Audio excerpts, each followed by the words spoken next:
Good morning and welcome. Right, we have one selection for today in Newbury. Before I touch on that, just want to recap the last couple of days. Our last selection on the free service was Earn River, just touched off, painful, drifted to a cracking each way price, got a nice each way bet on at the off at 7-1. We tipped it up at 4-1. And when it drifted, I was like, gee, I couldn't understand the drift. It had everything going for it back over hurdles.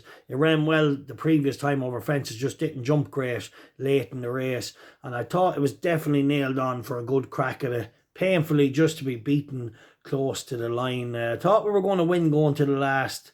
I thought we were going to win on numerous occasions up the straight, but he ran a massive race and under a big weight. Definitely a very talented horse. Also on the service, we had another cracking winner. We had a 3 points win on a 4-1 shot. Haddock's Desabo in Doncaster. Jumped like a buck. I wasn't going to tip him up, and then I was like, the price is just too good. He drifted out to 4-1, and I couldn't understand the drift because he was coming in off the back of a career best performance in Kempton when jumping really well on the front end, just to be ran down by a horse who had since gone on and won again in Newbury. So I thought he was nailed on, especially going back left-handed, as he did just jump a tiny bit left in Kempton. Not a lot, but just enough to suggest that Doncaster was going to be tailor-made from. He had loads of size and scope.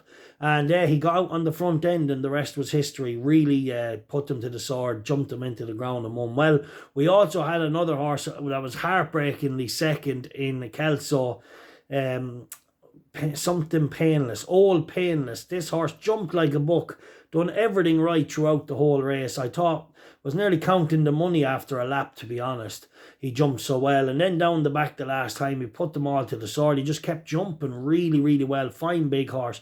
Just made a little mistake at the last and just got done close to home in Kelso. So that was a little bit frustrating. We did have one selection, so actually we were unlucky not to land a big treble that day with the 3 selections. A lovely winner with Haddock's Desabo, and 2 horses just touched off on the line. One on the free service, Earn River, and Old Painless in Kelso just touched off as well. Then yesterday, we were the same story. We looked the winner everywhere. We were long odds on him running. The changing man, one tip, just to be collared late in the race by Apple Rock. So really frustrating. He looked the winner everywhere, lads. Turned into the straight, going really well. But a very progressive horse. I wouldn't write him off. He will win again. I thought maybe, I don't know why they were in such a hurry to be up the front. He was always ridden with plenty of patience.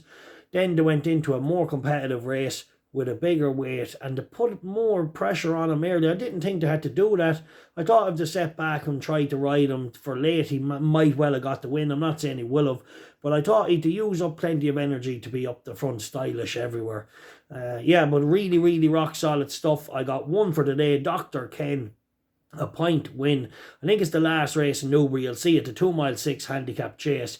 Check it out. He's a real interesting runner. Draw a line through here the last day. Slowly ran race on a track that wouldn't play to his strengths. Newbury should be more like it. He's a fine big horse, and there's definitely more to come from him. He landed a nice bet for us the first day out in entry. I'll be shocked if he doesn't. Also, I have some cracking bets going out on the Patreon service.